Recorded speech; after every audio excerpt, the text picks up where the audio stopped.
Oke, kita mulai sesinya. Selamat pagi semua. Selamat pagi dari Yogyakarta. Hari ini cuaca cerah, bagus sekali. 27 derajat Celcius. Semoga bisa bertahan sampai malam ya. Cuacanya kadang fluktuatif.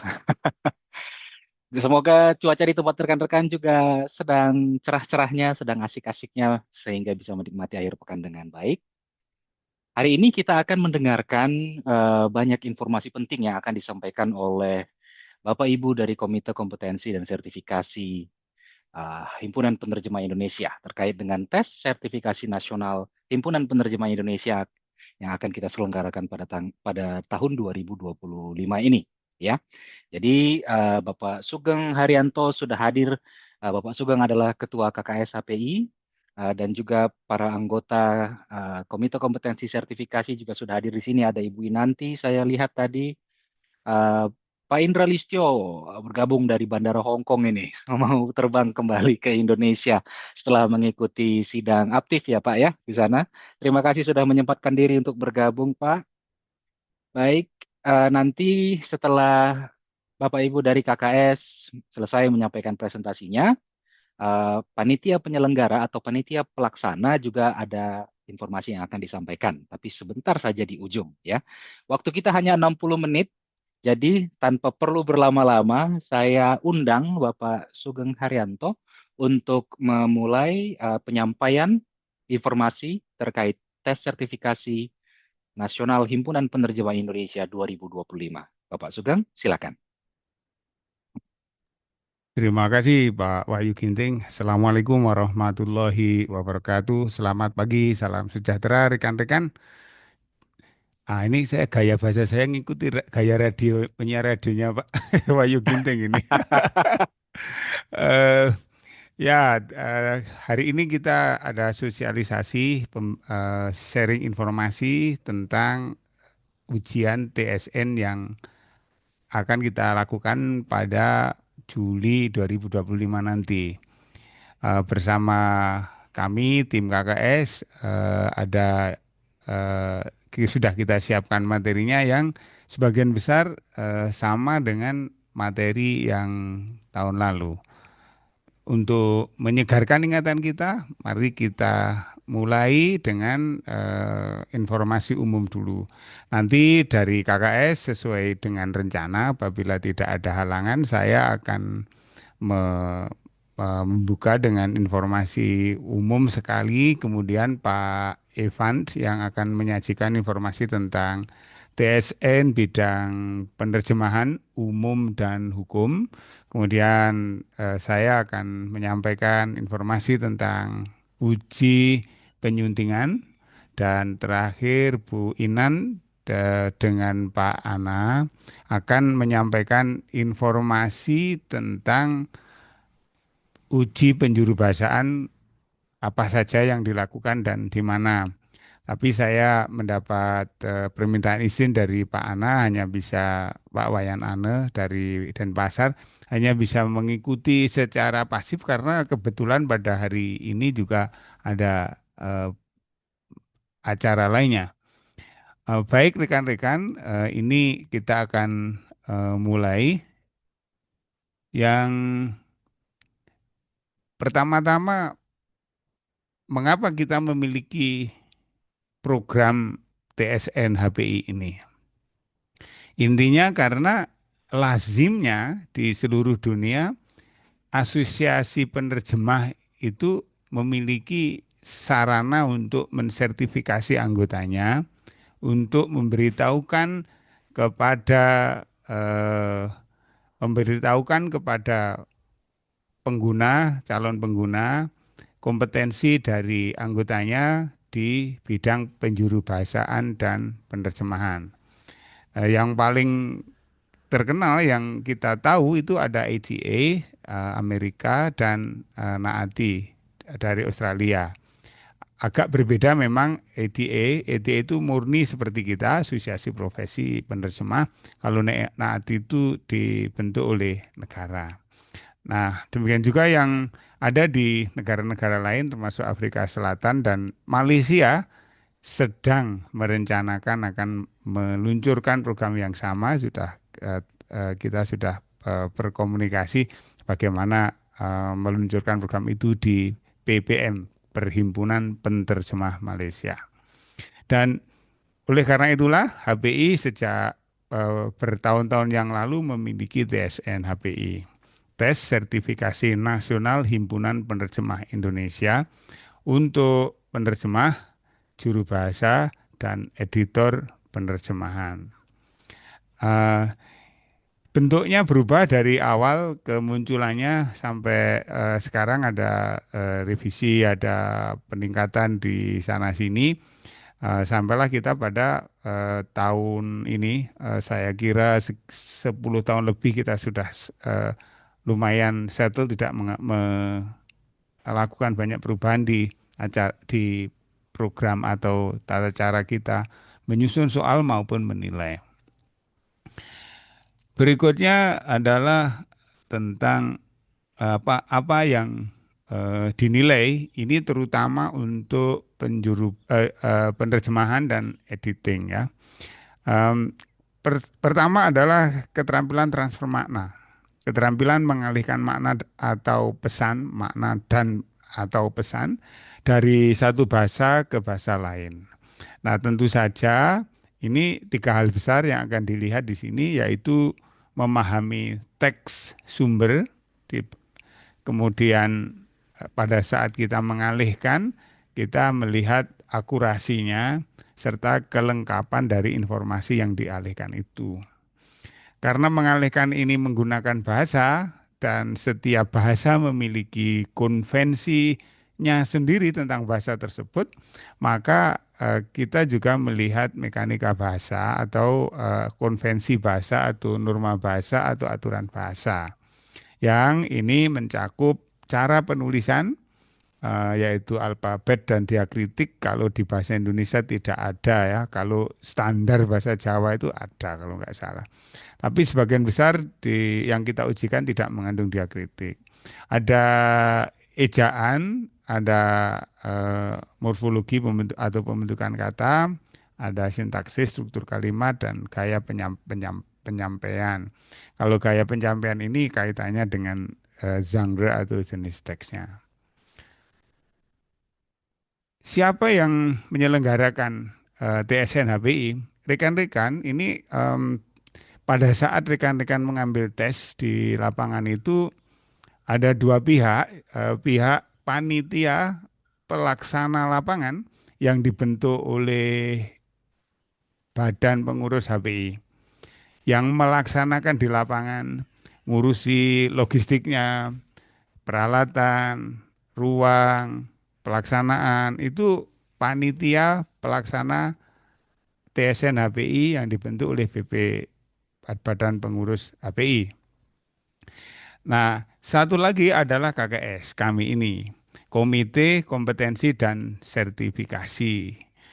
Komite Kompetensi dan Sertifikasi ini pada tahun sekarang ini, pada periode sekarang ini terdiri atas 4 orang, 4 posisi yang seperti saya sampaikan di ini.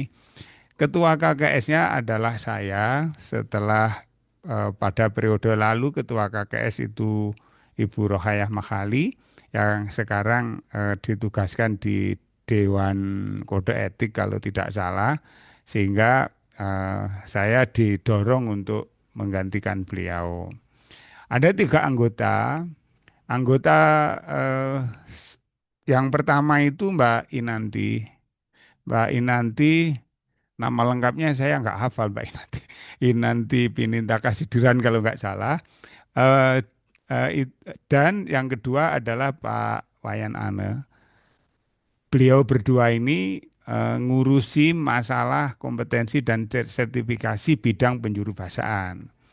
Anggota ketiga adalah Pak Evan Dinata Halim yang bersama saya mengurusi penerjemahan dan penyuntingan. Jadi eh, hanya kami ini yang ada di KKS. Kami ini memiliki tanggung jawab untuk menyusun soal, merekrut penyusun soal, merekrut scorer, eh, penilai, kemudian menentukan kelulusan. Kami berempat ini. Dan nanti pada saat pelaksanaannya tentu kami minta bantuan beberapa pihak terkait penyusunan soal dan penilaian. TSN HPI, Bapak Ibu rekan-rekan, eh, sebenarnya hanya salah satu dari layanan sertifikasi yang kami adakan. Eh, Kalau kita lihat di sini ada uji penerjemahan secara umum, bidang penerjemahan ada penerjemahan tulis dan lisan, penerjemahan dan penjuru bahasaan. Itu ada uji bidang penerjemahan atau penerjemahan tulis, ada TSN, tes sertifikasi nasional. Nah, tes sertifikasi nasional untuk bidang penerjemahan ini ada dua, TSN penerjemah dan TSN penyunting. Ada satu lagi UKM, uji kemahiran menerjemahkan. Yang ini berbeda dengan TSN. Bedanya adalah sertifikat yang dikeluarkan, bunyinya apa? Nah, pada UKM ini seperti TOEFL, Bapak Ibu rekan-rekan, dia menjelaskan kemampuan levelnya pada saat itu seperti apa. Nah, kalau TSN itu sertifikatnya mengatakan ya lulus tes sertifikasi nasional, berarti dia menerjemah atau juru bahasa yang tersertifikasi oleh HPI. Ya, yang mensertifikasi adalah HPI. Itu dua yang berbeda. Yang terkenal sekarang TSN. UKM itu selama ini dikenal di kalangan perguruan tinggi. Ada beberapa perguruan tinggi yang pernah dan berniat untuk menyatakan minatnya untuk mengikuti UKM ini untuk mahasiswanya. Ada Universitas Negeri Jember, ada Politeknik Negeri Jakarta, dan ada kalau nggak salah dua lagi PTN yang menyatakan minatnya untuk melakukan ini. Tapi sebenarnya ini bukan hanya untuk mahasiswa, tapi untuk semua. Kemudian yang di penjuru bahasaan itu kalau kita lihat secara umum itu kan ada simultan dan konsekutif. Tetapi di dalam paket kita itu ada dua, yaitu penjuru bahasaan konferensi dan penjuru bahasaan kemasyarakatan. Yang kedua-duanya itu bisa jadi mencakup dua hal itu dalam satu uji ataupun dalam satu pekerjaan.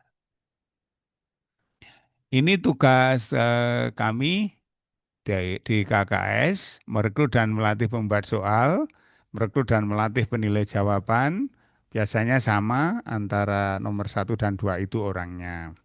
Berkoordinasi dengan pembuat soal, dengan penilai jawaban, dan memantau kinerja penilai berkas TSN UKM HPI.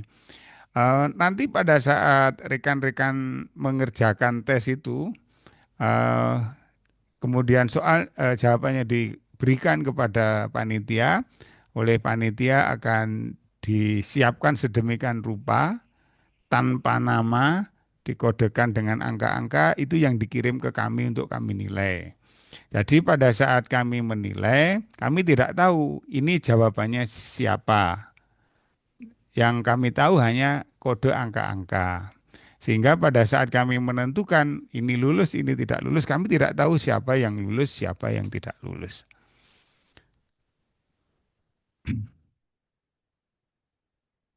Siapa yang siapa yang bisa menjadi penilai? Ada idealnya ada empat hal ini. Bersertifikat TSNAPI, memiliki latar belakang pendidikan yang memadai sehingga bisa menganalisis dan memberi judgement terhadap penilaiannya itu atau hasil ujian itu. Memiliki latar belakang praktisi profesional yang memadai minimal 5 tahun sehingga tidak hanya berbicara tentang teori saja. Yang keempat, otoritas keilmuan dan praktek profesional di mata sejawat dan klien. Jadi, jadi beliau ini memiliki otoritas keilmuan dan praktek profesional sebagai penerjemah atau juru bahasa atau editor di bidangnya itu. Itu yang kami pilih. Kemudian persyaratan umum ini semua anggota HPI aktif, artinya membayar iuran di tahun berjalan, bisa mengikuti tes ini. Yang berikutnya adalah membayar biaya.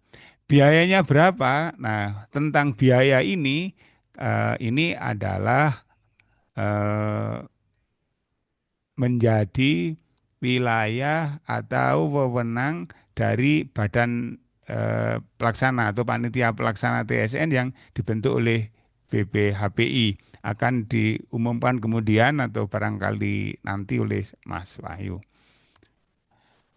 Sama juga untuk yang bagian eh, penjuru bahasaan. Saya kira informasi umum tentang KKS dan TSN seperti itu. Dan selanjutnya eh, tayangan tentang atau info tentang uji penerjemahan akan disampaikan oleh Pak Evan. Silakan Pak Evan.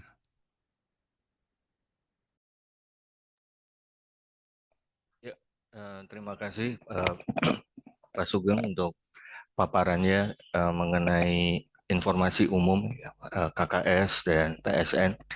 Bapak Ibu sekalian, rekan-rekan penerjemah, saya akan coba memberikan informasi yang sifatnya masih sangat umum ya untuk rekan-rekan sekalian em, mengetahui beberapa hal mengenai TSN HPI tahun 2025 ya. Tentunya nanti informasi lebih lengkap akan disampaikan secara berkala yang mungkin melalui email uh, ataupun kanal-kanal lainnya yang biasa menjadi kanal komunikasi HPI. Nah, pertama sebentar ya. Terkait dengan waktu pelaksanaan untuk uji penerjemahan dan penyuntingan terjemahan TSN tahun 2025 rencananya akan diadakan pada 19 Juli 2025 pada hari Sabtu, ya, yaitu dengan jadwal untuk bahasa asing ke bahasa Indonesia itu diselenggarakan pada pukul 9 sampai pukul 12 siang, dan untuk bahasa Indonesia ke bahasa asing itu di siang harinya pada pukul 1 13.00 sampai dengan pukul 16.00 ya, yaitu tanggal 19 Juli 2025. Jadi Bapak Ibu silakan dicatat ya. Mudah-mudahan tahun ini bagi Bapak Ibu yang uh, sudah berencana ya untuk mengikuti TSN ya untuk mendapatkan sertifikasi, silakan ya untuk mempersiapkan diri tanggal 19 Juli 2025. Nah, mengenai penjuru bahasaan, rencananya akan diadakan pada tanggal 26 hingga 27 Juli 2025, dan nanti detailnya akan disampaikan secara langsung oleh Ibu Inanti. Ini juga nanti ada pasangan bahasa Indonesia, Inggris, dan sebaliknya, Indonesia, Mandarin, dan sebaliknya. Kemudian saya lanjut dulu untuk berikutnya. Tempat uji saya rasa masih sama dengan tahun lalu. Untuk uji penerjemahan dan penyuntingan akan diadakan di dua tempat ya. Satu di Jakarta, di Senayan ya, Kebayoran Lama. Kemudian satu lagi di Malang, Politeknik Negeri Malang. Jadi bagi rekan-rekan penerjemah yang mungkin di Jakarta tapi bosan mau jalan-jalan bisa ke Malang ya untuk ujian TSN ya, untuk TSN penerjemahan dan penyuntingan. Sementara itu untuk tempat uji penjuru bahasaan masih untuk sementara ini diadakan di Jakarta, gitu ya. Jadi tadi mudah-mudahan cukup jelas untuk waktu pelaksanaannya 19 Juli untuk yang tes penerjemahan dan penyuntingan terjemahan. Kemudian untuk penjuru bahasaan itu seminggu kemudian, kira-kira tanggal 26-27, tempatnya di Jakarta, Malang. Untuk yang penerjemahan dan penyuntingan ada di 2 tempat. Lalu untuk penjuru bahasaan di Jakarta. Kemudian untuk TSN tes tulis ya, baik itu penerjemahan teks umum maupun teks hukum. Di sini seperti tadi telah disampaikan oleh Pak Sugeng bahwa KKS HPI bertanggung jawab atas pengelolaan, pengawasan, penilaian TSN HPI. Karena tadi ada setelah seperti dijelaskan ada tim dari penyelenggara TSN yang nanti di lapangan akan membantu Bapak Ibu rekan-rekan penerjemah sekalian dalam pelaksanaannya ya. Jadi kami sekali lagi di KKS hanya berfokus pada pengelolaan, pengawasan, penilaian TSN HPI. Nah, seperti tadi saya sebutkan sebelumnya, ada 2 grup mata uji untuk tes tulis atau penerjemahan, yaitu untuk teks umum. Ya, teks umum ini pasangan bahasanya Indonesia-Inggris dan Indonesia serta bahasa resmi PBB. Lalu untuk teks hukum sementara ini hanya bahasa Indonesia-Inggris, Inggris-Indonesia. Lalu untuk bahasa asingnya hanya sementara ini bahasa Mandarin. Ya. Nah, untuk setiap grup mata uji ini nanti akan diketuai oleh anggota KKS HPI. Jadi akan menjadi tanggung jawab anggota KKS HPI. Saya nanti akan bertanggung jawab, ditugasi untuk bertanggung jawab untuk mata uji dokumen hukum. Sedangkan nanti Pak Sugeng akan bertanggung jawab, artinya akan lebih berfokus pada teks umum ya, untuk ujian teks TSN teks umum. Dan untuk tadi seperti telah dijelaskan oleh Pak Sugeng di awal, untuk penjuru bahasaan yang bertanggung jawab adalah Pak Ana dan Ibu Inanti. Itu ya, rekan-rekan. Kemudian tadi seperti saya jelaskan untuk memperjelas kembali untuk tes penerjemahan pasangan bahasa yang diujikan untuk TSN hukum itu Indonesia Inggris ya, dan sebaliknya Indonesia Mandarin dan sebaliknya ya. Jadi dari arah Indonesia Mandarin, Mandarin Indonesia. Jadi seperti tadi saya jelaskan untuk teks hukum bahasa asing hanya yang diujikan hanya untuk pasangan bahasa Indonesia Inggris dan Indonesia Mandarin gitu ya. Dan ini arahnya 2 arah ya, bolak-balik, bisa kami tawarkan untuk 2 arah. Kemudian Indonesia untuk teks umum ya, Indonesia Inggris, Inggris Indonesia. Lalu untuk bahasa asing lainnya selain bahasa Inggris, untuk teks umum yang ditawarkan oleh KKS pada tahun 2025 ini adalah bahasa asing untuk bahasa resmi PBB, ya, yaitu dari arah bahasa asing ke bahasa Indonesia. Jadi dari bahasa Perancis ke bahasa Indonesia, bahasa Rusia ke bahasa Indonesia, bahasa Arab, ya, bahasa Indonesia, Mandarin. Dan untuk Mandarin, untuk bahasa Mandarin, ini pasangan arahnya bolak-balik ya, Bapak Ibu. Jadi kalau yang tertarik atau lebih menguasai Indonesia ke Mandarin atau Mandarin ke Indonesia, silakan. Untuk bahasa Spanyol juga ya, salah satu bahasa resmi PBB, kami juga menawarkan itu bagi rekan-rekan yang berminat, itu dari bahasa Spanyol ke bahasa Indonesia. Sedangkan untuk bahasa non PBB yang cukup populer, ya, yaitu bahasa Jepang dan bahasa Jerman, kami juga menawarkan ya, dari KKS bagi rekan-rekan yang berminat untuk bahasa Jepang ke bahasa Indonesia dan bahasa Jerman ke bahasa Indonesia. Nah, seperti tadi juga telah disampaikan oleh uh, Pak Sugeng dan mungkin nanti akan dijelaskan lebih detail ya secara lebih perinci oleh Pak Sugeng mengenai ujian penyuntingan, tapi mungkin saya bisa sampaikan dulu ya secara umum bahwa untuk penyuntingan terjemahan ya ini teks umum ya hanya yang diujikan untuk teks umum yaitu dari bahasa Inggris ke bahasa Indonesia dan sebaliknya bahasa Indonesia ke bahasa Inggris. Lalu juga bahasa asing lainnya yaitu bahasa Perancis ke bahasa Indonesia. Sementara inilah pasangan bahasa ya dan arah bahasanya juga yang bisa menjadi rujukan bagi teman-teman ya di HPI apabila berminat sesuai dengan penguasaan ya dari bahasa asing yang dimilikinya, silakan ya. Mudah-mudahan tahun ini bisa menjadi certified translator dan meningkatkan juga nilai jual ya di tengah persaingan yang luar biasa saat ini.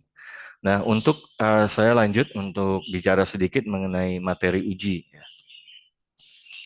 Pada saat ujian ya.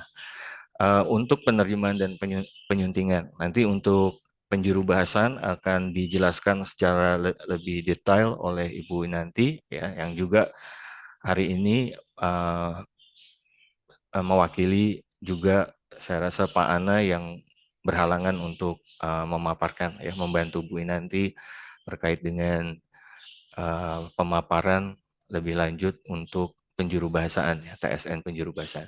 Nah, materi pilihan TSN hukum dan umum dan daerah, tapi untuk tahun ini rekan-rekan sekalian KKS hanya menyelenggarakan TSN hukum dan umum ya untuk pasangan bahasa yang tadi ya. Jadi seperti saya jelaskan sebelumnya ya, belum ada rencana untuk menyelenggarakan ujian untuk pasangan yang melibatkan bahasa daerah ya, karena sementara sepertinya peminatnya dari tahun ke tahun hanya sangat sedikit ya.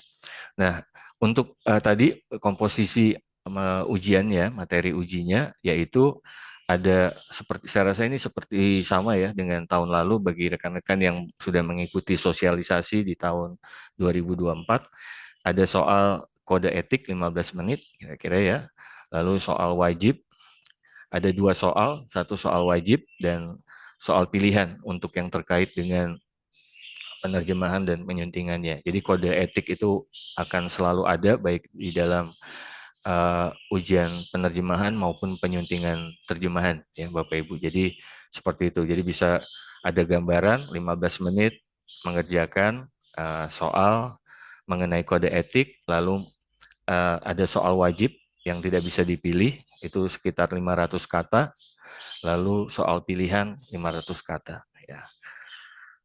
Nah, tata cara pelaksanaan saya rasa umum ya, Bapak Ibu, rekan-rekan penerjemah sekalian. Pertama tentunya di hari ujian diharapkan untuk datang tepat waktu ya. Peserta hanya dapat membaca kamus dan catatan pribadi dalam bentuk cetak ke ruang ujian. Ya. Pertanyaan yang selalu dari saya rasa dari waktu ke waktu ya, yang selalu bagi para calon peserta ujian tuh biasanya kenapa kok nggak boleh menggunakan bantuan misalnya gawai seperti telepon seluler ya, telepon pintar, terus Google ya tentunya dalam setiap ujian ada selalu batasan-batasan untuk betul-betul mengukur kemampuan ya para peserta ujiannya gitu, sehingga untuk penggunaan seperti Google ya mudah-mudahan tidak ditanyakan lagi ya, atau kamus elektronik dan sebagainya, itu selalu sesuatu yang dibatasi ya di dalam ujian penerjemahan. Peserta yang terlambat perlu diperhatikan kurang dari 20 menit, jadi maksimal 20 menit itu masih diperbolehkan untuk mengikuti ujian, masuk ke ruang ujian. Namun untuk yang lebih dari 20 menit mungkin mohon maaf nanti tidak diperkenankan untuk masuk ke ruang ujian dan mengikuti ujian, sehingga harus mempersiapkan diri betul-betul ya Bapak Ibu, rekan-rekan penerjemah. Poin berikutnya, peserta nanti akan diminta menandatangani pernyataan bahwa peserta setuju bahwa peserta hanya akan menerima pengumuman hasil ujian tanpa catatan atau komentar dari penilai, dan berkas ujian akan menjadi milik KKS HPI yang dapat dihancurkan setelah 1 tahun dari tanggal pelaksanaan ujian. Prinsip dari peer assessment ya di TSN ini adalah kita mencoba untuk seobjektif mungkin tentunya tadi dengan metode penilaian secara blind ya tadi setelah seperti dijelaskan oleh Pak Sugeng, dan tentunya para calon peserta harus memiliki tadi trust ya, sehingga dengan segala keterbatasan kami di KKS akan sulit bagi kami untuk mengakomodasi permintaan seperti peninjauan atau misalnya ada keberatan-keberatan terhadap hasil ujian. Jadi sehingga hasil ujiannya mutlak ya. Jika terjadi masalah teknis, misalnya gangguan pasokan listrik ya, mudah-mudahan ini tidak terjadi di hari H, maka ujian akan tetap dilanjutkan dengan kompensasi waktu yang wajar ya, nanti akan ditentukan oleh penyelenggara.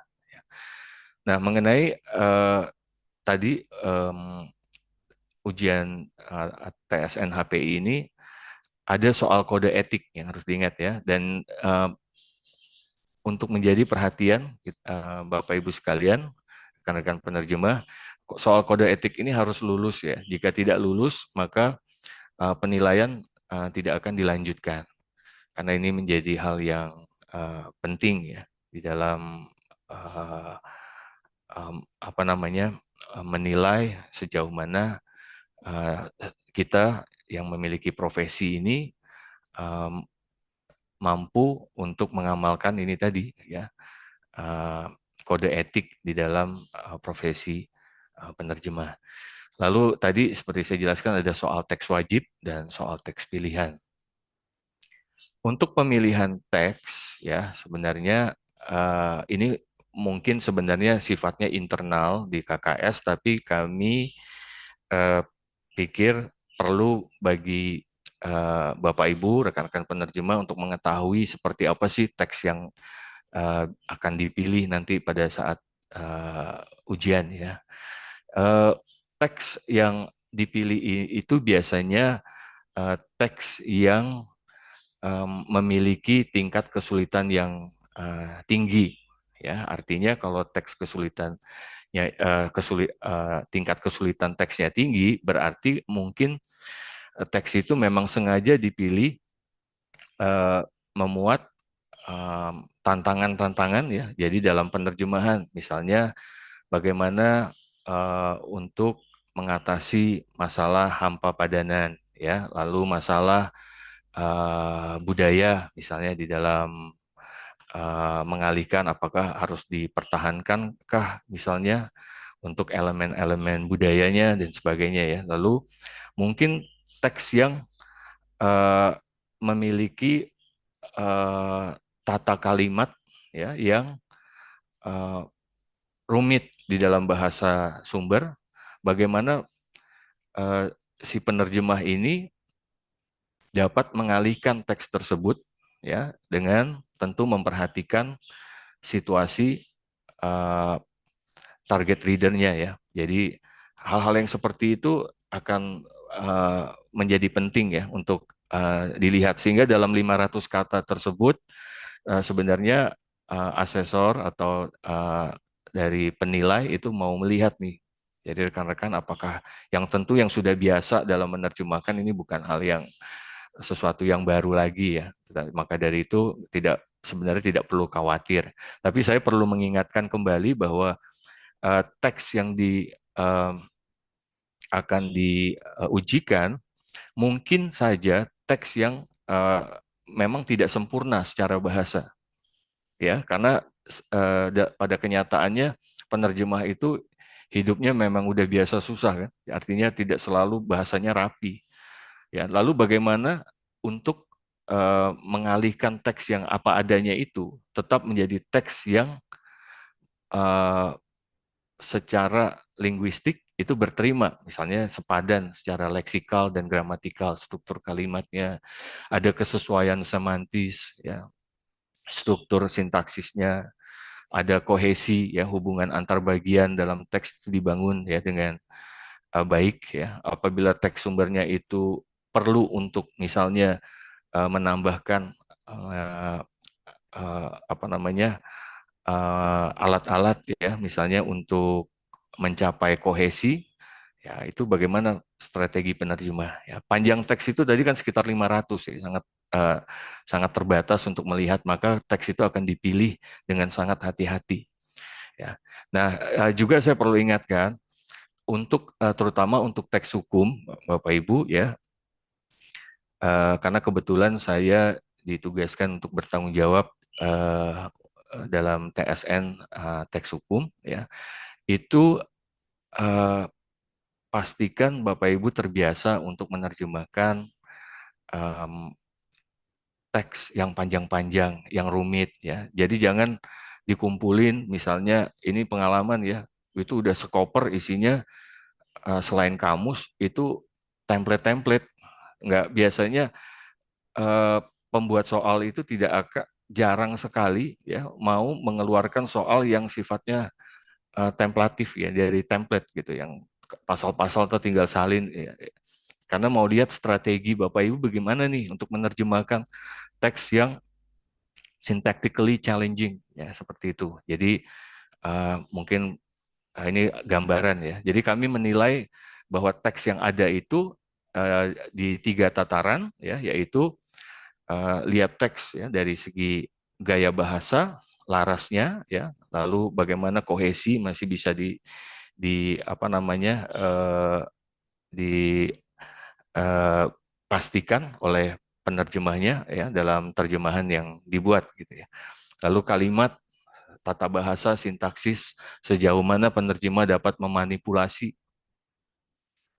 teks sumber itu agar terjemahannya itu bisa memiliki keterbacaan dan keberterimaan ya yang baik. Dan tentunya akurasi ya, atau keakuratan itu tentu sangat krusial. Dan bagaimana memilih kata, terminologi. Sekali lagi mungkin pada kesempatan ini saya mau apa namanya sampaikan kepada rekan-rekan.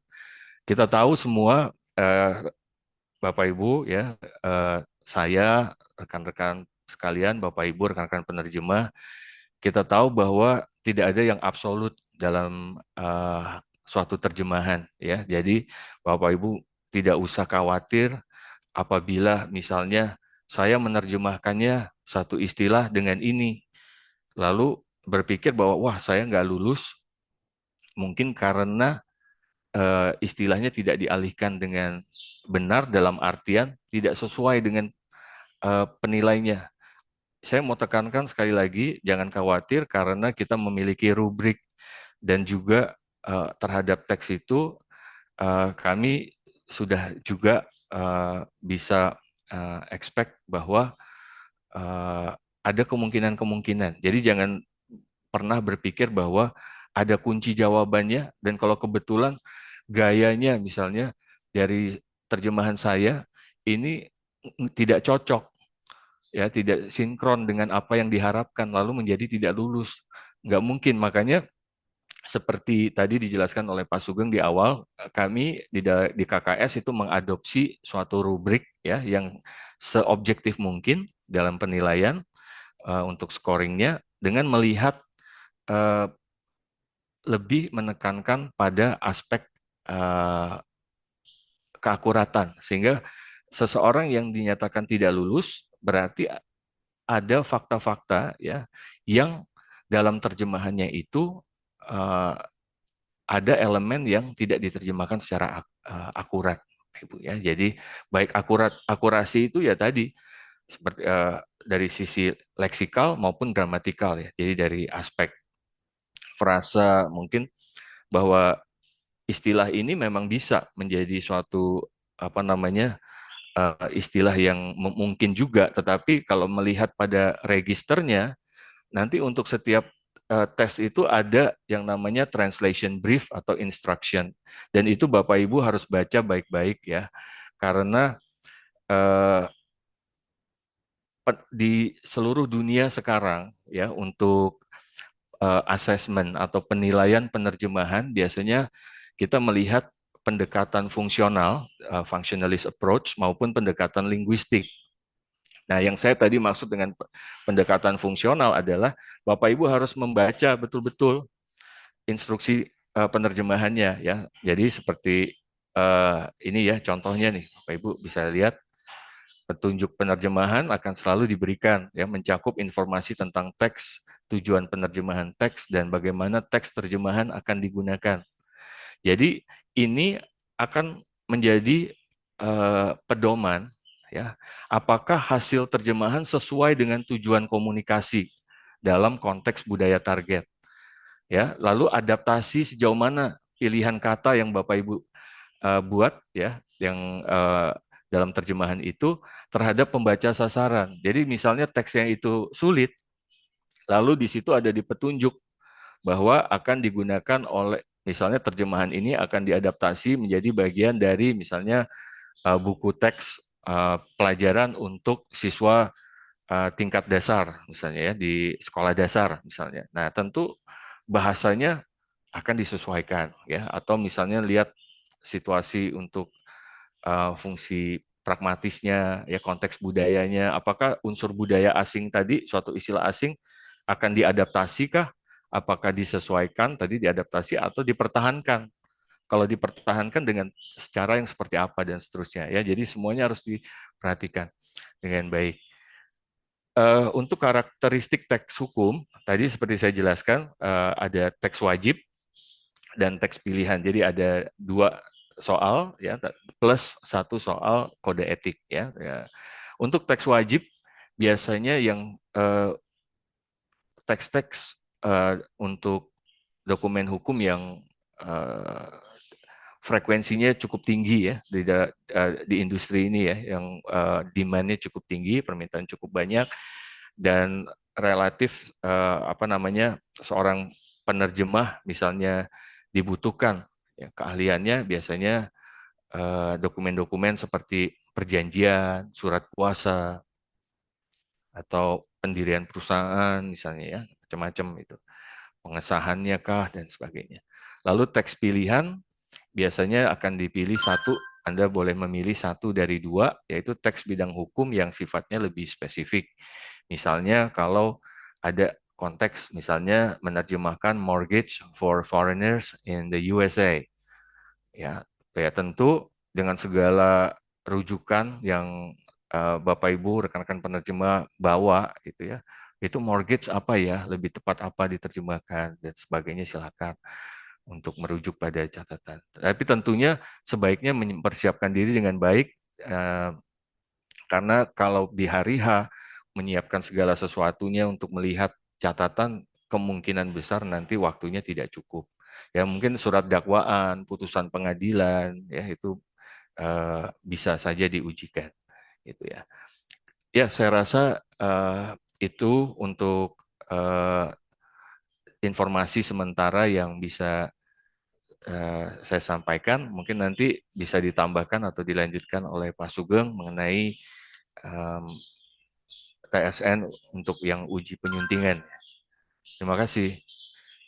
Terima kasih Pak Evan. Kita langsung ke penjuru bahasaan. Nanti penyuntingan singkat di paling belakang. Silakan Oke, Bu baik. Inanti. Sebentar. Baik, terima kasih. Saya akan masuk ke penjuru bahasaan ya. Mungkin saya share screen dulu.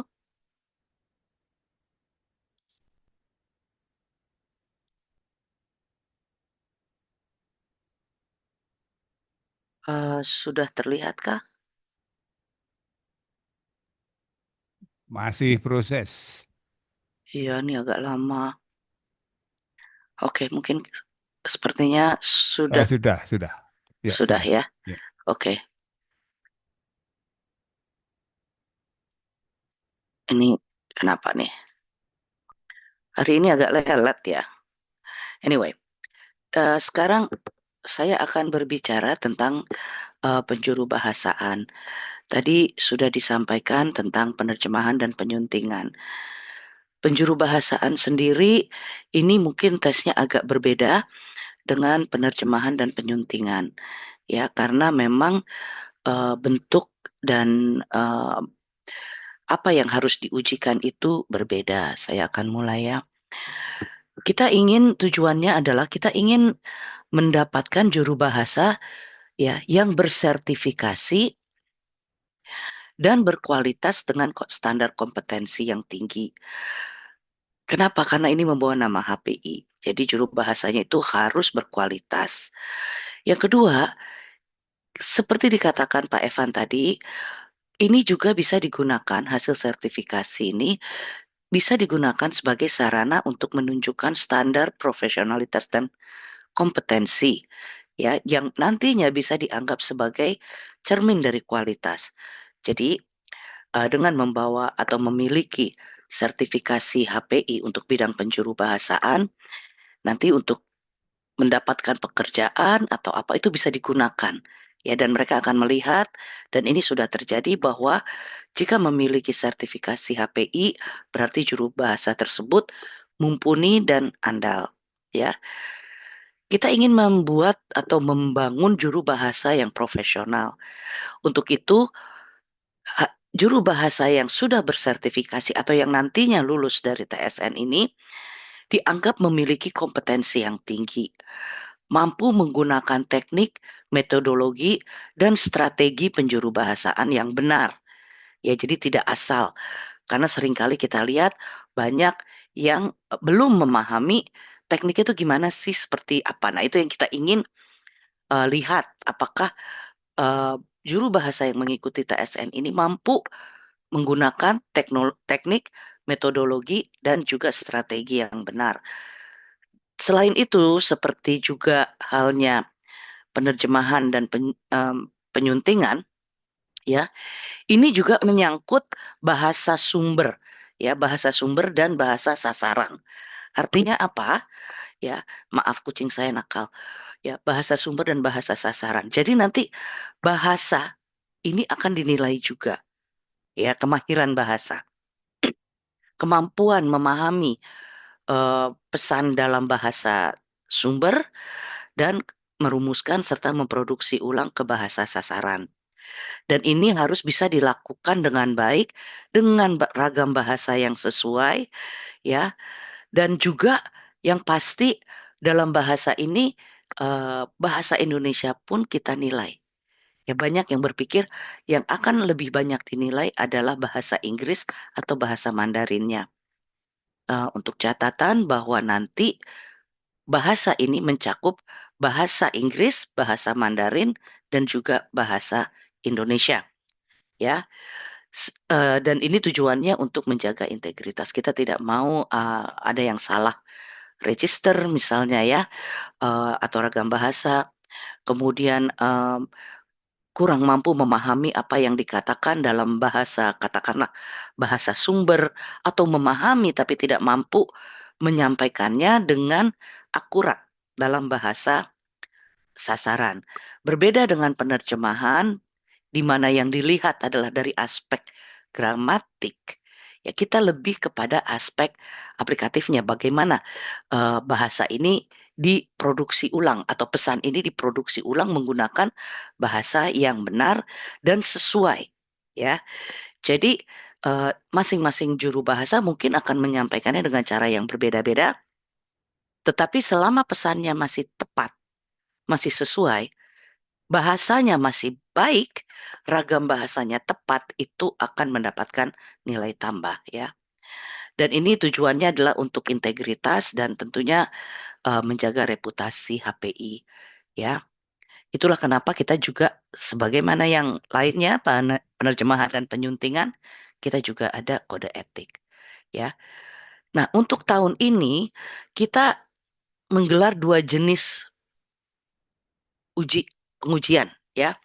Kalau dulu hanya penjuru bahasaan konferensi, mulai tahun ini atas permintaan banyak pihak juga, yaitu ada penjuru bahasaan kemasyarakatan. Ya, jadi ada 2 bentuk nih.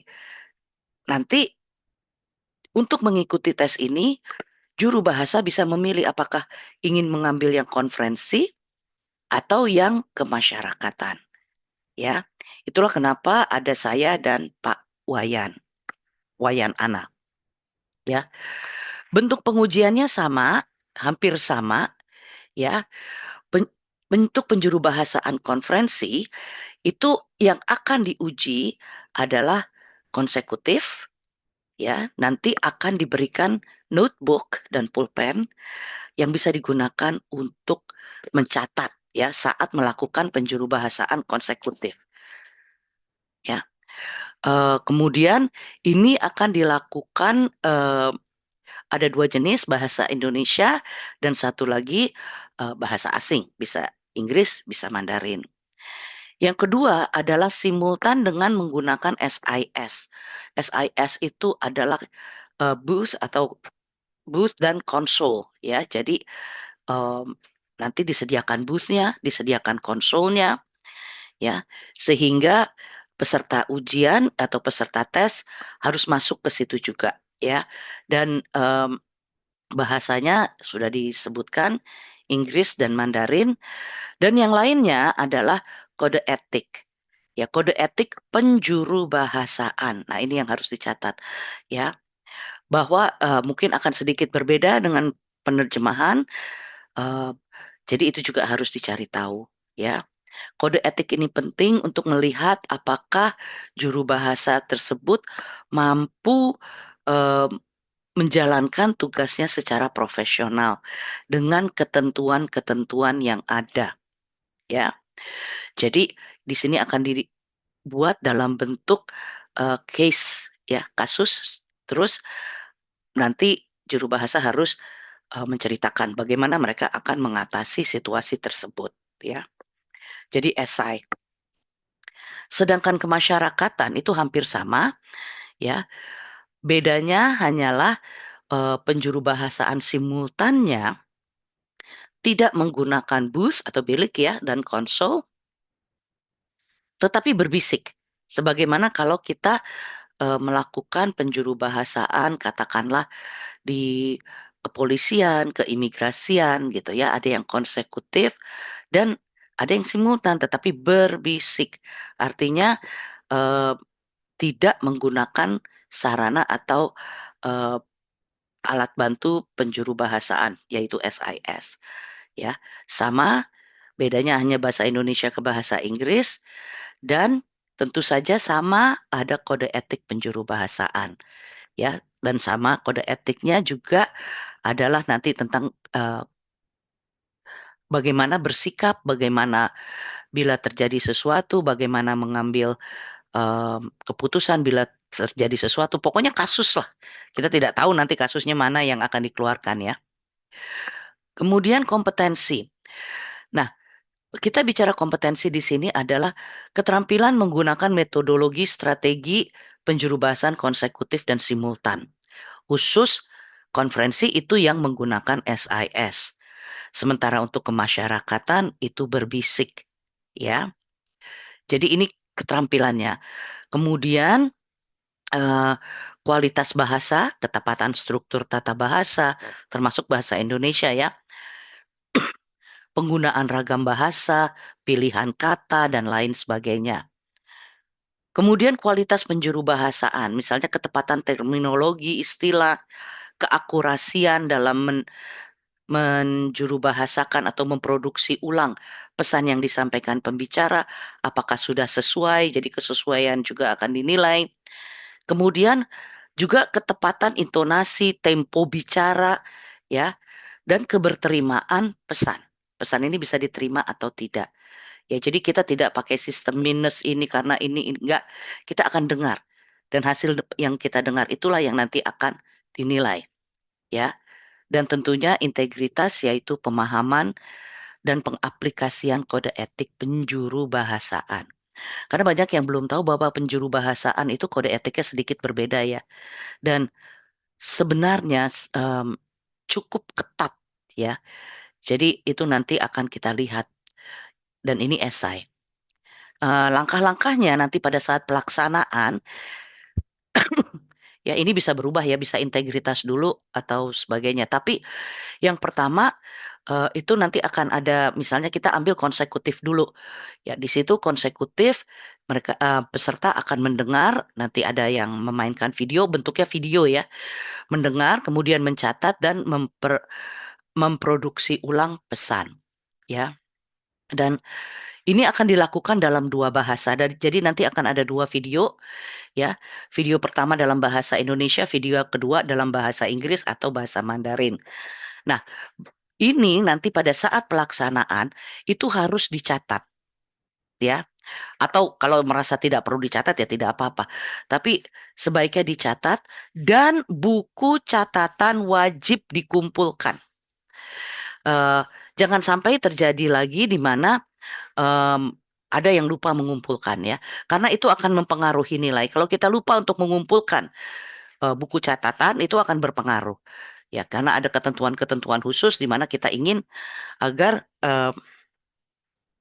buku ini tidak disalahgunakan yang pertama, dan juga melihat apakah juru bahasa mampu memanfaatkan catatan dalam melakukan penjuru bahasaannya. Yang kedua adalah simultan ya, yaitu mendengar. Kita harus mendengar. 2, memproduksi ulang pesan. Dan sebetulnya yang ketiga yaitu mampu tidak juru bahasa, khususnya kalau konferensi, menggunakan alat SIS. Tahu tidak apa yang harus dipencet? Tahu tidak di mana letak volume? Tahu tidak bagaimana memanfaatkan misalnya ada relay gitu ya. Nah, ini juga 2 bahasa, 2 video dari bahasa Indonesia dan juga dari bahasa Inggris atau Mandarin. Yang harus dicatat adalah untuk konsekutif dan simultan maupun integritas ya atau kode etik, penilai tidak akan berada di tempat. Jadi, untuk konsekutif dan simultan itu akan direkam. Yang direkam apa? Hanya audio. Tidak ada video. Tujuannya adalah objektivitas. Jadi tidak tahu siapa yang menjuru bahasakan pada saat itu. Sama seperti penerjemahan, ini juga akan menggunakan nomor. Ya, misalnya 01, 02. Sehingga penilai tidak tahu siapa yang mereka nilai. Ya. Terus demikian pula untuk integritas. Itu akan nomornya disamakan dengan semuanya, dengan konsekutif dan simultan, tanpa nama, ya, tanpa nama sama sekali, tidak boleh ada nama, ya. Dan ini semua hasil rekaman kemudian akan dikirim ke KKS atau nantinya akan dikirim ke penilai. Nanti penilai akan mendapatkan hasil rekaman, semua rekaman termasuk catatan, termasuk kode etik ya atau integritas ini. Itu nanti semuanya dikirim dalam satu paket yang nantinya akan dinilai oleh penilai ya. Jadi tidak ada yang hadir di sana pada saat itu.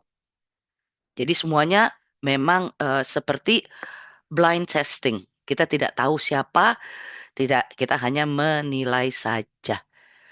Kemudian untuk waktunya, ya itu kurang lebih konsekutif, satu bahasa itu kurang lebih 15-20 menit, ya konsekutif 2 sama, simultan itu kurang lebih 15 menit, ya, karena kita semua tahu kalau dalam penjuru bahasaan in real life, terutama untuk konferensi, itu kan kita harus berganti ya, berganti juru bahasa di tengah-tengah, dan itu kan biasanya sekitar 15 menit, ya. Jadi simultan pun 15 menit, ya, satu arah 15 menit, 15 menit, satu arah lagi 15 menit. Kemudian untuk integritas itu antara 15-30 menit. Ya, tahun lalu ini agak diubah di mana kita semua yang sudah hadir mengerjakan integritas dulu, ya, baru nanti satu-satu dipanggil. Jadi tidak semuanya ada dalam ruangan. Ya, biasanya yang kita panggil 3-3. Ya, 3 orang. Yang lainnya menunggu di luar. Nanti akan ada disediakan tempat menunggu. Jadi tidak semuanya masuk, tetapi kita akan panggil 3 orang, ya. Dan ini berlaku juga untuk kemasyarakatan, ya. Jadi tidak seperti penerjemahan dan penyuntingan mungkin yang ramai-ramai dalam satu ruangan. Ini biasanya kita 3-3. Akan disediakan 3 booth, ya. Dan untuk konsekutif juga ada mikrofon khusus, ya. 3 mikrofon khusus. Kemudian videonya apa sih? Nah, untuk konsekutif itu ya dalam bahasa dari YouTube biasanya ya, karena kan itu sudah publik, apa namanya ya, sudah jadi milik publik gitu ya. Dan itu durasinya 15-20 menit. Ya, jadi untuk 2 bahasa dan simultan juga sama 15-20 menit. Jadi itu dari YouTube. Khusus untuk konsekutif nanti akan diberi jeda-jeda. Nah, jeda-jedanya itu akan dipasang di situ. Jadi kita tahu kapan harus berhenti, orangnya berhenti dan kapan kita harus mulai. Untuk konsekutif juga yang harus diingat adalah jeda berapa lama tuh yang dibutuhkan nanti sejak video di stop sampai juru bahasa berbicara. Kalau terlalu lama itu tentu akan mengurangi nilainya. Kalau bisa cepat dan langsung itu akan menambahkan nilainya. Ya, demikian pula untuk penjuru bahasan simultan nanti akan dinilai juga apakah semua pesan yang disampaikan, bukan semua kata ya, semua pesan yang disampaikan itu tersampaikan dengan baik dan berterima. Ya, jadi kita akan mendengarkan itu. Kalau ada bagian-bagian, banyak bagian yang hilang, itu tentu ya akan mengurangi nilai. Ya, atau ada yang tidak tersampaikan dengan benar, tidak tersampaikan dengan baik, tentu itu akan mengurangi nilai. Ya. Nah, nanti yang akan dinilai adalah kualitas penjuru bahasaan itu 50%. Ya. Dan bahasa itu 40%. Karena di sini ternyata yang sering terjadi adalah kesalahan ragam bahasa atau dalam bahasa Indonesianya kurang tepat. Ya, dan juga integritas itu 10%. Kelulusan kalau konferensi itu ya tingkat kelulusannya adalah 85%. Ya. Kalau di bawah 85% itu tidak lulus.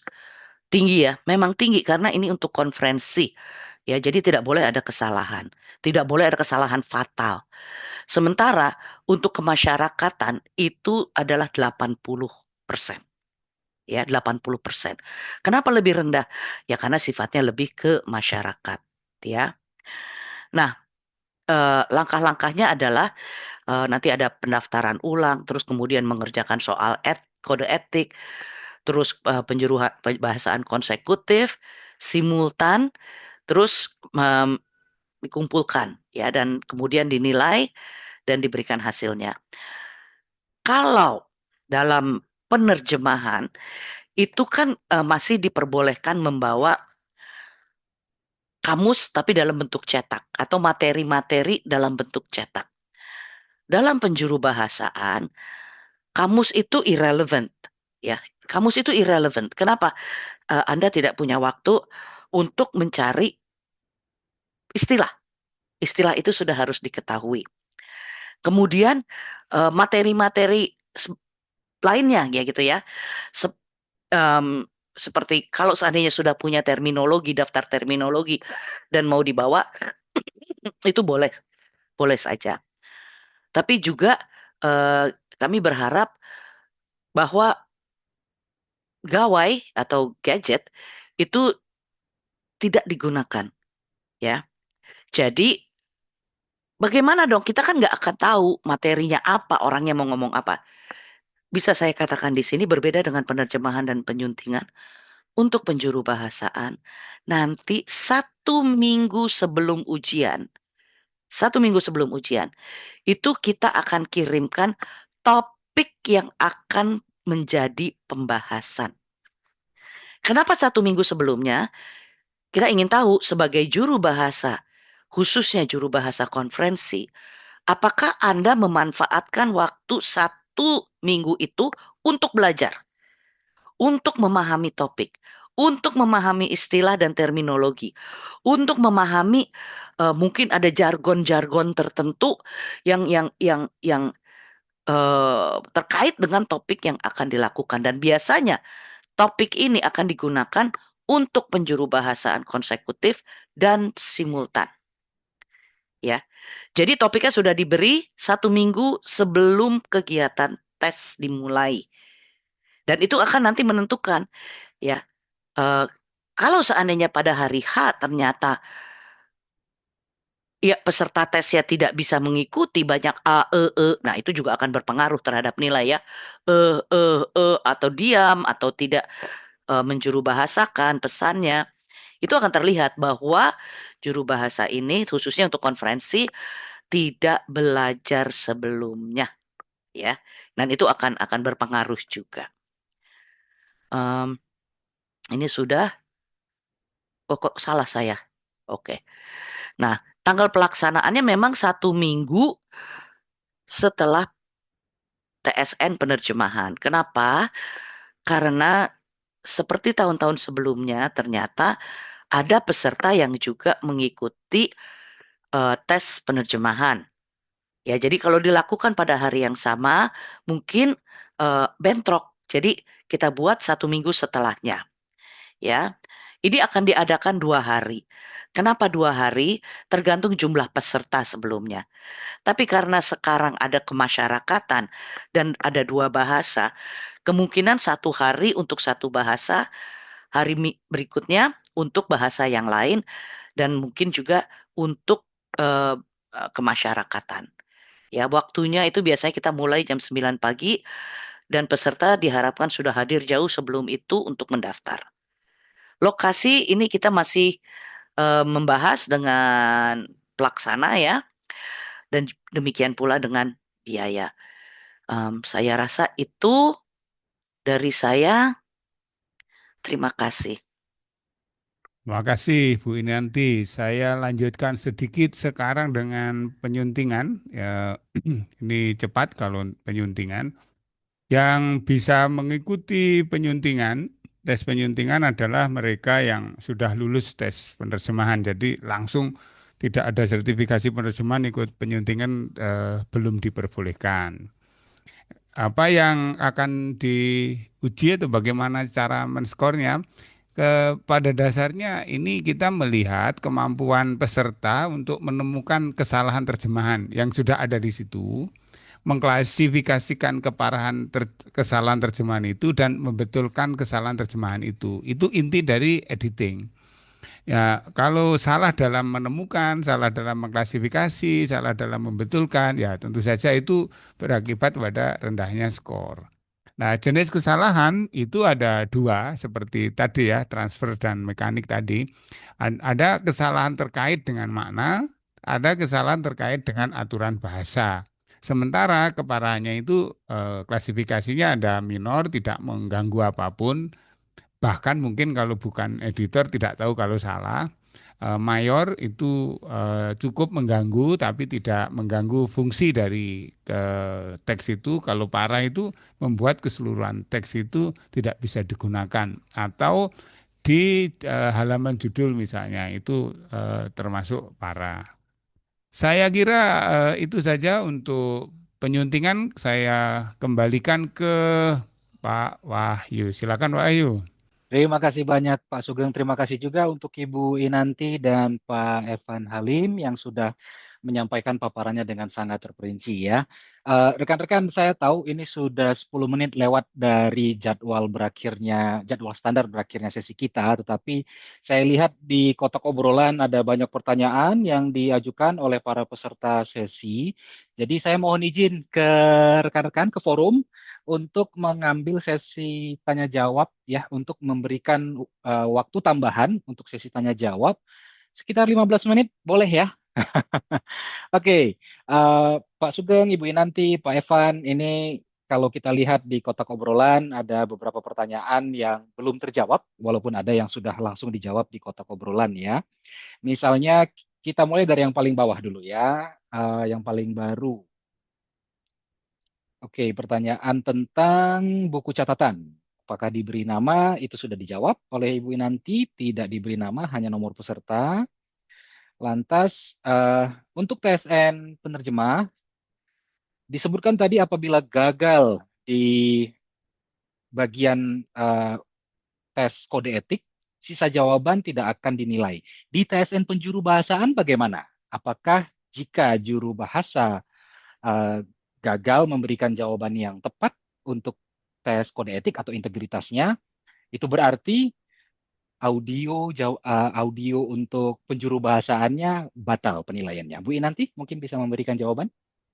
Em, Sebenarnya hampir sama ya.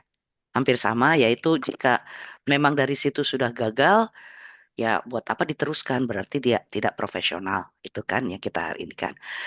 Tetapi bedanya adalah em, karena tesnya sendiri untuk integritas ini lebih lama karena kasusnya juga lebih panjang. Karena kita harus baca berkali-kali dulu ini beneran salah atau salah tulis gitu ya. Karena tulis tangan ya, tulis tangan. Tidak ada yang diketik, semuanya tulis tangan. Jadi sama. Kalau memang hasilnya itu tidak lulus karena memang dari segi profesionalitas dan mungkin perilaku gitu tidak bisa memberikan jawaban yang diharapkan, ya buat apa dilanjutkan gitu. Kita biasanya ya sudah ini tidak usah seperti itu.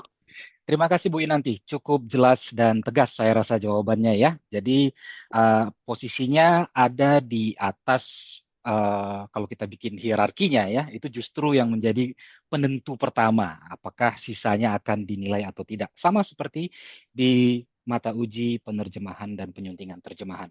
Pertanyaan berikutnya, ini masih terkait TSN penjuru bahasaan Ibu Inanti. Mhm.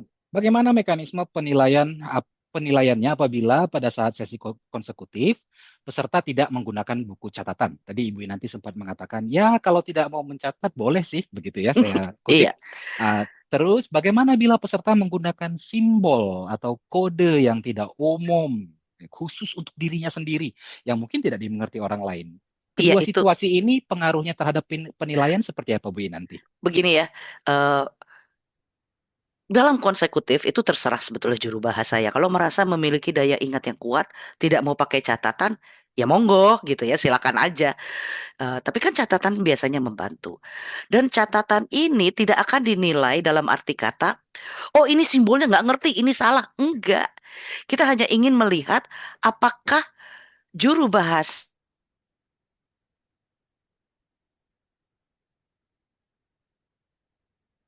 tersebut dalam em, penjuru bahasaannya nanti. Gitu. Kita tidak akan menilai, oh mencatatnya salah.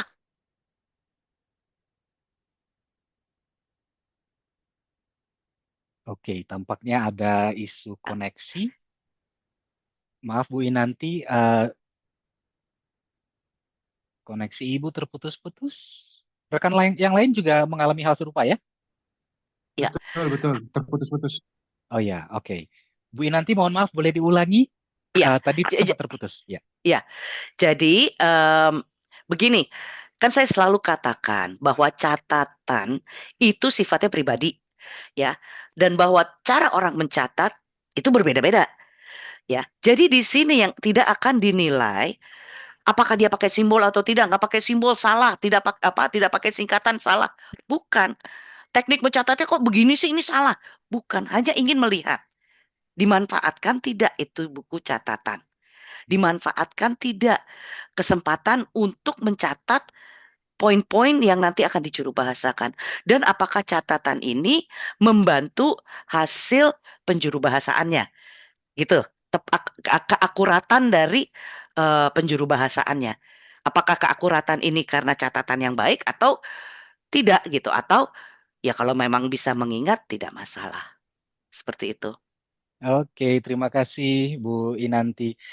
Berikutnya ini ada juga pertanyaan yang masih berkaitan dengan TSN Penjuru Bahasaan, tapi ini tampaknya pengalaman dari pelaksanaan tahun 2024 ini ya. Hmm. Dan ini lebih mengarah ke panitia pelaksana sebenarnya Bu Inanti.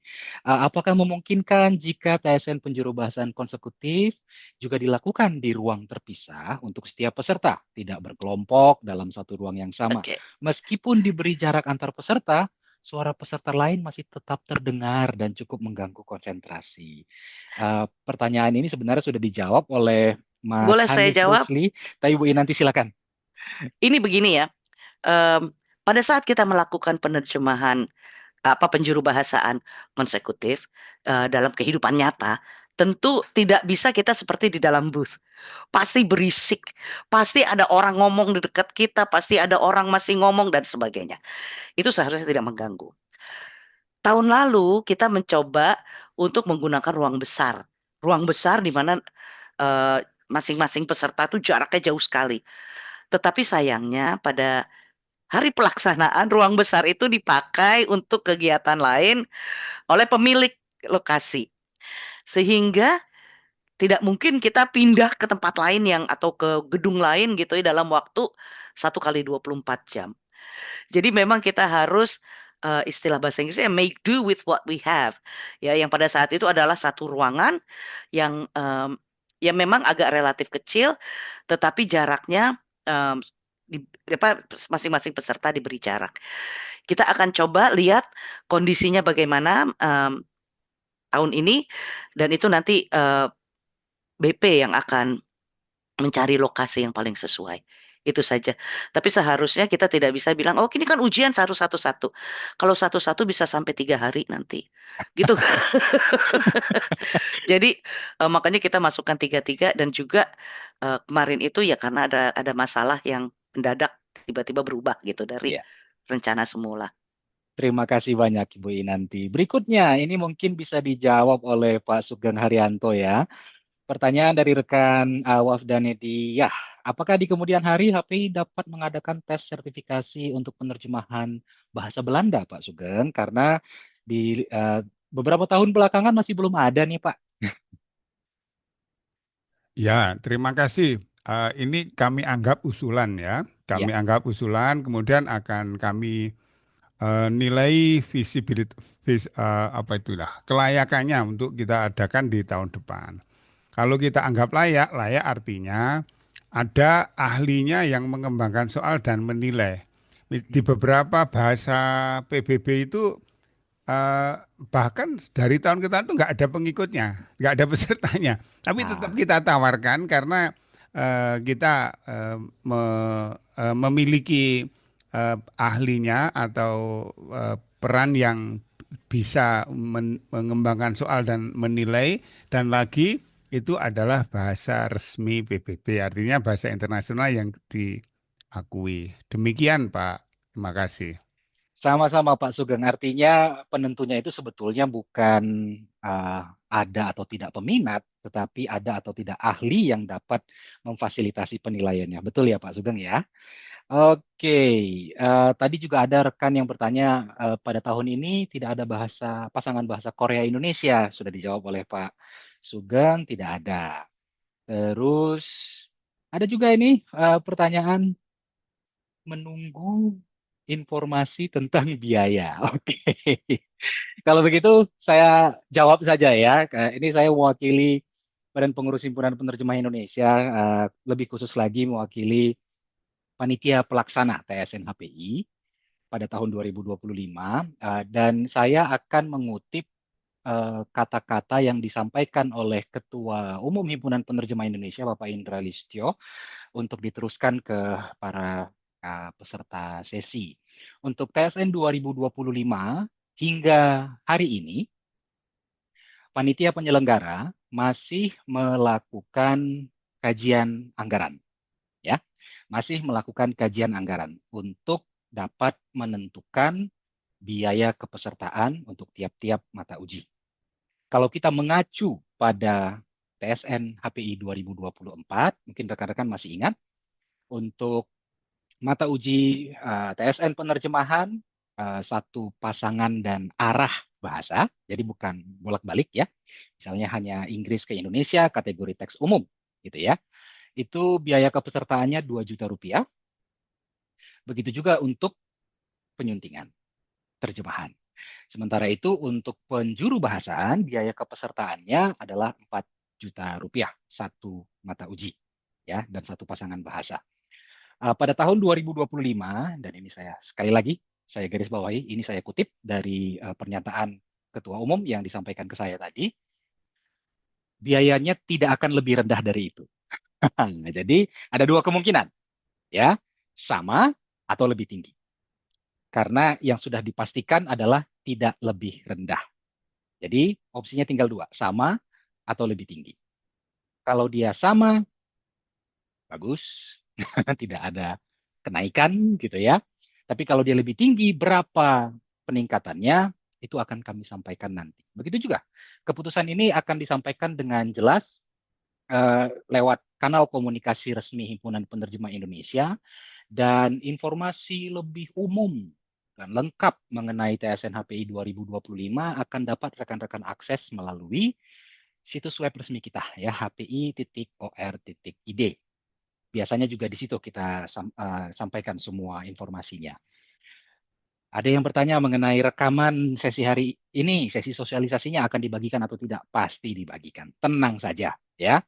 Terus yang berikutnya ingin saya sampaikan juga adalah mengenai tata cara pendaftaran peserta. Kalau di TSN-TSN sebelumnya, rekan-rekan akan diminta untuk membuka laman situs web resmi HPI, memilih menu sertifikasi, dan di situ nanti akan tampil lamannya yang di dalamnya ada tombol untuk mengunduh formulir pendaftaran. Ya, formulir ini rekan-rekan isi, rekan bayar biaya kepesertaannya dengan melakukan transfer antar bank atau transfer bank, ya. Lantas formulir beserta bukti transfer ini dikirimkan melalui surat elektronik ke Sekretariat HPI. Itu mekanisme yang lama.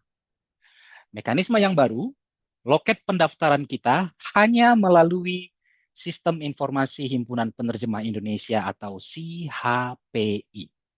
Hanya melalui SIHPI. Ya. Kemarin saya baca pesan rekan saya Bisma itu ya. Wah, si HPI sekarang sudah ada update-nya lagi gitu ya. Teman-teman mungkin masih ingat kalau ikut sesi tentang pengembangan si HPI yang tingkat lanjut, tahap 2 itu sudah selesai, teman. Dan kita sekarang sedang masuk ke tahap 3 yang awalnya dimaksudkan untuk memperbarui bahasa antarmuka. Tapi urutannya kita ubah. Kita dahulukan pengembangan khusus untuk TSN HPI.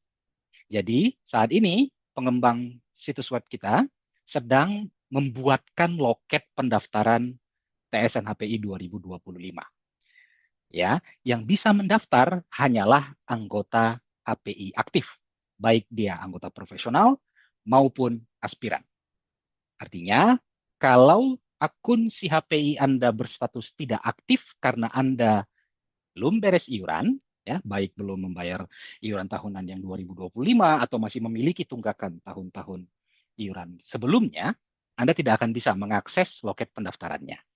Ya, untuk rekan-rekan yang beres administrasi tetapi belum mengaktifasi akun si HPI-nya, silakan hubungi infotech@hpi.or.id. Hubungi. Nanti kami akan bantu proses aktivasi akun si HPI rekan-rekan supaya rekan-rekan bisa mengakses loket pendaftarannya apabila berminat untuk mendaftarkan diri jadi peserta TSN HPI 2025. Ya, sekali lagi, pendaftaran peserta TSN HPI 2025 hanya melalui si HPI. Oke, itu yang ingin saya sampaikan. Ini ada pertanyaan dari rekan Devi. Apakah bisa mengusulkan TSN penerjemah untuk arah bahasa Indonesia ke bahasa Jerman? Ini usulan lagi, Pak Sugeng, yang sudah tersedia baru dari bahasa Jerman ke bahasa Indonesia.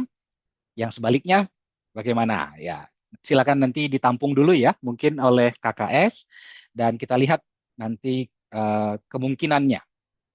Oke, apakah ada pertanyaan lagi dari rekan-rekan? Apakah ada kemungkinan TSN penerjemah diselenggarakan secara daring atau online? Atau mungkin kalaupun diselenggarakan secara luring, dilakukan di luar Pulau Jawa, misalnya di Sumatera. Pak Sugeng mau bantu menjawab untuk ini? Pertanyaan yang cukup sulit ya. Karena anggota kita itu ada di seluruh Indonesia. Mungkin satu kota ada 3 orang, mungkin 1 orang. Kalau kita mengadakan di setiap kota ya itu agak berat di masalah biaya terkait logistiknya ya Pak Wahyu. Kemudian mungkin dari bidang tentang online ini dari bidang IT Pak Wahyu apa yang mungkin kita perlu update dari Pak Wahyu karena wacananya awal tahun ini ya kita akan coba kembangkan oleh bidang IT HPI. Saya kira begitu dan pemilihan Malang itu kenapa dipilih Malang karena cukup mudah terjangkau oleh wilayah Indonesia Timur, misalnya Bali, Kalimantan dan sebagainya. Ya, di tahun sebelumnya ada peserta dari Bali, Nusa Tenggara dan dari luar Pulau Jawa juga ada yang datang ke Malang. Ya, maksudnya itu upaya untuk memecah supaya tidak semuanya tidak harus ke Jakarta kalau lebih dekat ke Malang gitu. Ya, demikian dari saya, Pak Wahyu Ginting. Terima kasih Pak Sugeng. Betul sekali rekan-rekan. Di awal tahun kita memang sudah mewacanakan pembangunan fasilitas tes sertifikasi nasional Himpunan Penerjemah Indonesia daring ya. Jadi itu sebenarnya kalau dalam rangkaian program kerja tahun 2025 BPHPI kita mulai dari titik bulan Juli ya. Jadi satu semester uh, kedua. Semester kedua adalah masa untuk melakukan kajiannya, berkonsultasi dengan para calon pengembang, mempertimbangkan kekuatan kas organisasi untuk membangun sistem tersebut. Jadi itu kenapa pada tahun 2025 TSN HPI online atau daring belum bisa kita luncurkan, tapi sudah ada rencananya, gitu ya. Terus ini ada pertanyaan lagi, boleh kasih link untuk daftar ujian? Oke, saya ulangi lagi rekan-rekan, pendaftaran TSN HPI 2025 hanya melalui si HPI ya, hanya melalui si HPI. Jadi tidak ada yang namanya link untuk daftar ujian. Anda silakan masuk ke si HPI, nanti saat loket pendaftarannya sudah siap dan sudah dibuka, Anda pasti akan bisa mengakses loket tersebut. Apakah mungkin penerjemah mengikuti tes 2 arah sekaligus? Terima kasih. Ya, tentu mungkin. Karena waktu pelaksanaan tes untuk kategori pasangan dan arah bahasa itu dibedakan antara pagi dan siang ya. Jadi kalau Anda ikut yang dari asing ke Indonesia pada pagi hari, Anda bisa ikut lanjut untuk Indonesia ke bahasa asing pada siang harinya. Itu ya, semoga menjawab pertanyaan rekan Atika Septia. Eh, saya rasa tidak ada pertanyaan lagi ya. Sudah beres semua. Saya beri kesempatan lagi mungkin 10 detik kalau ada pertanyaan. Apakah ada pertanyaan lagi? Atau sudah cukup? Kapan kira-kira pendaftaran dibuka melalui SAP? Oke.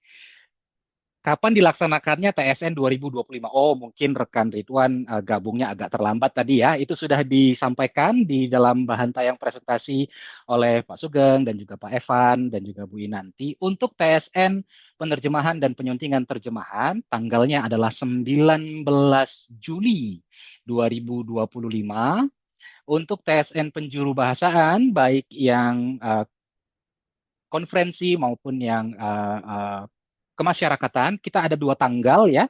Nanti penghususannya itu akan ditentukan oleh KKS, Ibu Inanti dan Pak Iwayan Ane berkoordinasi dengan panitia penyelenggara 26 sampai 27 Juli. Ya, 26 sampai 27 Juli. Ada pertanyaan lagi, apakah tesnya berupa pilihan berganda atau esai?